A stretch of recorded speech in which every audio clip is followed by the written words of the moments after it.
I've always liked American wines better than French wines, even though I don't drink wine. But the American wines are great. If you managed to catch President Trump's Oval Office remarks in the summer of 2019, you might have wondered what turned the president into a wine critic.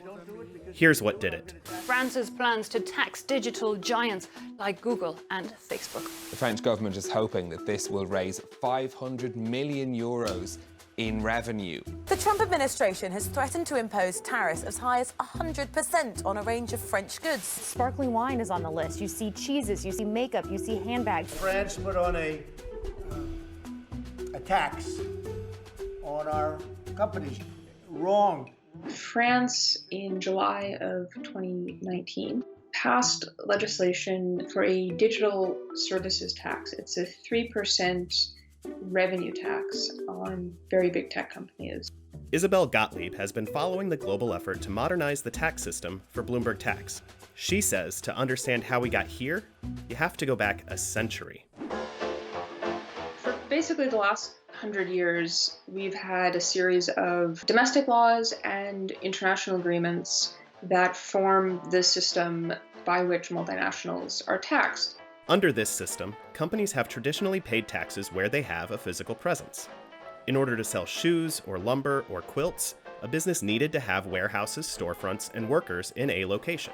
That brick-and-mortar infrastructure provided a legal basis for nations to tax businesses. All that has changed. In today's world, where multinational companies can reach anyone with an internet connection anywhere on the planet, it's getting harder for countries to track who's doing business with their citizens. You can be based in one country and show targeted ads to people in another country or sell things to them without actually having a physical presence in that jurisdiction itself, in that country. Increasingly, countries are taking their own steps to try to get tax revenue from big tech companies. France is one of a handful of countries turning to digital service taxes as a new source of revenue. Or, as France's finance minister puts it, we want to have the taxation system of the 21st century for the business model of the 21st century. So just how did these taxes actually work? French tax, it's a 3% revenue tax. Whatever revenue you're making from activities connected to French users in a certain number of ways, you're paying tax to France on that. That means, even if a company posts a loss, it will still have to pay the digital service tax on the revenue connected to a particular jurisdiction. That's just one of the reasons tech companies hate digital taxes.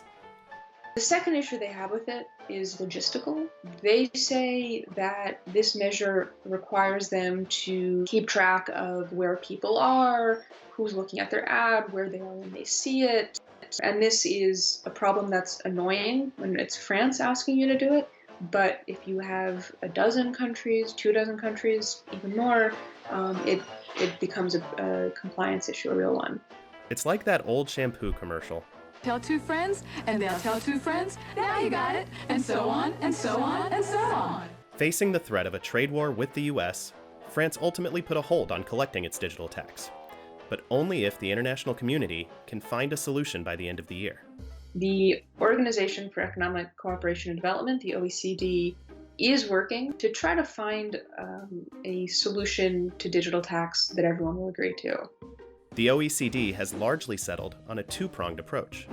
Pillar 1 is an attempt to reslice the pie, if you will, to change how much tax ends up in the jurisdictions where multinationals are doing business. The second pillar would require multinationals to pay at least a minimum tax rate, the goal being to limit the race to the bottom among countries vying to have the lowest rates. But there hasn't been agreement yet on what that rate would be. For its part, the US has signaled significant concerns with the OECD's plan. The pressure is now on all parties to come up with a consensus solution by the end of 2020. But the coronavirus pandemic has made an already ambitious timeline even harder to achieve. You'll hear OECD officials, US Treasury officials, other governments talk about there's the OECD solution, and the alternative to that is not status quo. The alternative is chaos. The alternative is every country acts in its own best self-interest. As tasters for our prize. In the meantime, you might want to start stocking up on French wine while it's still affordable.